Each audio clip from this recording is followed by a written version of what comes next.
বলছেন ধমক দিবা না, ও কুল্লাহুমা কওলান কারীমা, তোমার এই জিহ্বার ঠোঁটের মাধ্যমে যে কথাটা বেরোয় সবচেয়ে দামি কথাটা পিতামাতার জন্য বলবা। আজকে সবাই আমরা যদি এই ব্যবহারটা আমাদের পিতামাতাকে দিতে পারতাম, দুনিয়াটা জান্নাত হয়ে যেত, দুনিয়াটা আমাদের জন্য জান্নাত হয়ে যেত। আজকে পিতামাতার প্রতি আমাদের কি একটা অবহেলা। এরপর আল্লাহ বলছেন অকফিদ লাহুমা জানাহা যুল্লি মিনার রহমা। আল্লাহ বলছেন হে আমার গোলামেরা, হে আমার বান্দা বান্দিরা, তোমাদের বাহু, তোমাদের সম্পদ, তোমাদের যা কিছু আছে সব কিছু পিতামাতার জন্য ঢেলে দাও।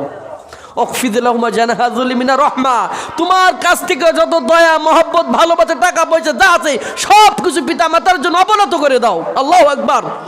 কথাকার আল্লাহর আল্লাহ আল্লাহ বলছেন অকফিদ লাহুমা জানাহা যুল্লি মিনার রহমা, তোমার পিতামাতার সব কিছু বিলীন করে দাও, সব উৎসর্গ করে দাও।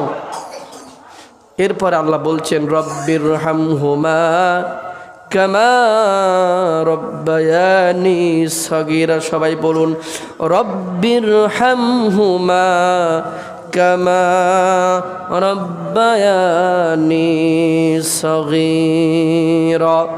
আল্লাহ বললেন আমার গোলামেরা, যখন তোমার পিতামাতার জন্য দোয়া করতে মন চাই তখনই আমার কাছে বলো রব্বির হামহুমা কামা রব্বায়ানি সগীরা।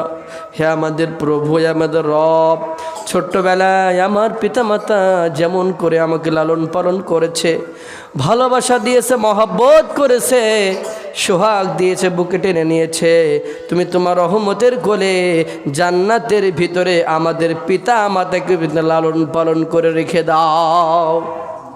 এ দোয়া শিখিয়েছেন কে? আল্লাহ নিজেই বলছেন তুমি তোমার পিতামাতার জন্য দোয়া করো রব্বির হামহুমা কামা রব্বায়ানি সগীরা। যে সমস্ত সন্তানরা পিতামাতার দোয়া পেয়েছে এরা দুনিয়াতে যে কি সুখ পেয়েছে, কত শান্তিতে আছে, যারা দোয়া পেয়েছে তাদের কাছে জিজ্ঞাসা করবেন।